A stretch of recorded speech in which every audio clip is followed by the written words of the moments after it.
I'm gonna come. How you guys doing? It's Max. I'm piggybacking on Liz's Music and Other Things channel again. When she gets sick of uploading my videos to her channel, eventually I'm going to be doing Max's Toys and Nonsense. And what we're going to do is a different kind of review today. Okay, so we have Transformers, Legacy United, Gears, Autobot Gears. By the way, I'm at Untouchables, great gaming store in Milton. Okay, so anybody can do a review on the new toys that come out and say it's ball joints and whatnot, and articulation and head swivel and stuff like that. I'm gonna start doing a different kind of review for the next little while. We're gonna talk about the history of the character. Okay, so first let's go to the toy. So again, according to Hasbro, as of January 2025, no more open packages. Okay, so and then the instructions, and also, by the way, something they wouldn't have had to do. There was a huge packet on the back, which Gears is sub-assembly required.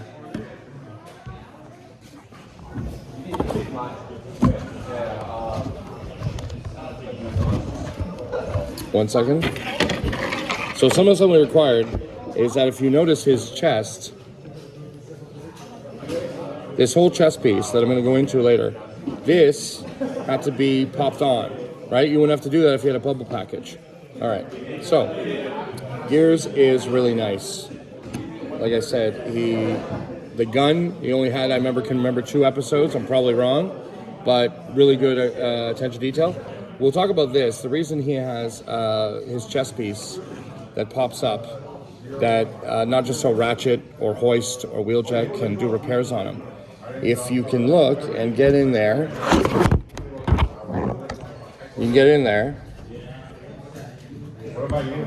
He has a little slot as if to mimic where his data cassette goes, Cybertronian data cassette, which is like supposed to be in the episode Changing Gears in season 2, where all of his information about what Gears' specialty is. I can't remember if he was like an engineer like Huffer or a metal expert or something, but Megatron scanned all the Autobots and he knew that the data disk that Gears had in his in the way he was built could make the machine that sapped energy from the sun work. So anyway, that's really nice, right?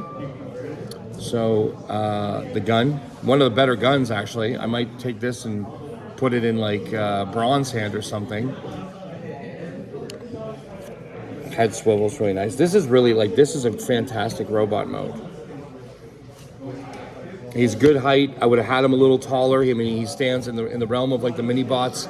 It goes Huffer, Brawn, Gears, and then Bumblebee, Cliffjumper, Windcharger, all pretty much the next level down. But you know what I mean? We're talking like a little, like maybe a quarter of an inch scale difference. So anyway, I'm going to talk about the character. So I talked quickly about Changing Gears, which was a really good episode when they were trying to spotlight on only one character at a time. Brawn didn't trust Mirage. Bumblebee a couple times went out on his own and risked getting caught or hurt. So with Gears, really good episode because he never really usually shone. So the fact that they showed what he was capable of, that he's a pretty strong Autobot, not as strong as like Huffer and Brawn as far as the small guys, but even enough in some of the episodes he'd run into Soundwave from the back and knock him over. Anyway, so what I really want to talk about is the Marvel Comics, which had been, Bob Budiansky had written a whole slew before the cartoon even aired in October, and already in September the comics were already coming out, issue 1, issue 2. Issue 3, if you don't have it, you can find reprints everywhere, graphic novels. Very smart idea, which they only tried again once, I think. Spider-Man in issue 3 after the Transformers issue 1, they just landed, they're all still damaged, resources are tight Decepticons, are going to try to take as much energy from Earth.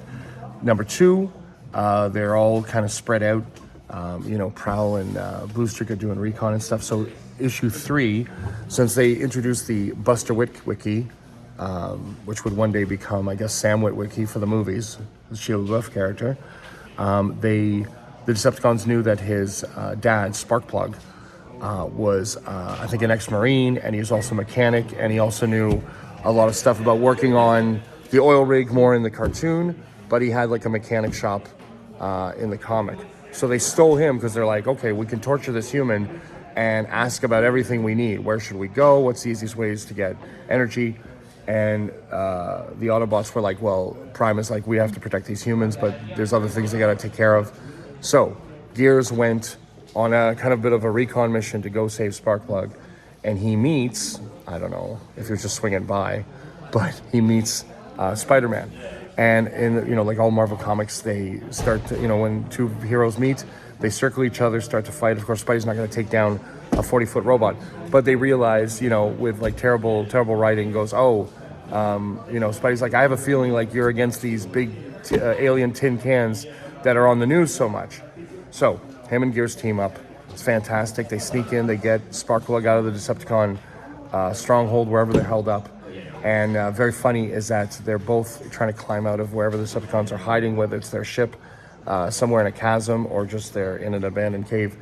And when they're climbing up, Spidey, Gears, and Sparkplug are about to fall, and he webs both of them.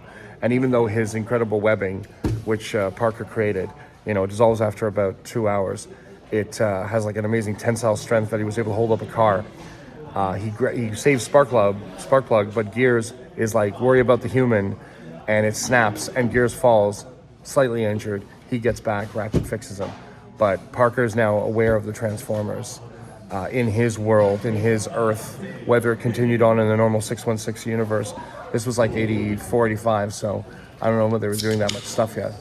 But the only other time they tried it was IDW did a crossover with Marvel, and it was when they were the New Avengers team, where it was Jessica Jones, Luke Cage, Logan, Parker, and Cap, and it might even been the Bucky Cap. And they did a crossover where Spidey was helping, I think it was Prime. Of course, they were using a couple of characters off of the Autobots. I can't remember. I know Luke Cage teamed up with Ratchet, which was very odd. Like, why wasn't it Brawn or something like that? But I don't. I flipped through the issues. I don't have them anymore. But it's a good read too, from what I remember. So going back to Gears, this is really nice. Again, there's only so much G1 stuff. I'm glad that they're doing a lot of Armada, Beast Wars, stuff like that, because you can't just keep bumping out G1. But you know what? Literally, it's so recognizable that there's an animation cell that when I was forcing Liz to watch a cartoon from '85, I was like, look at the screen, and she's like, oh, don't you have him? And for somebody who doesn't know a lot about Transformers, to be able to recognize, the little pickup truck from the toy, that's a sign that Hasbro's going in the right direction. All right, that's it for now. Comment if you like this type of format. We're not really going into the toy so much, but like the history of the character. Okay, this is Max from soon to be Max's Toys and Nonsense. And check out more of Liz's videos. She has some new ones up there, some really neat Halloween ones I've seen on Liz's music and other things.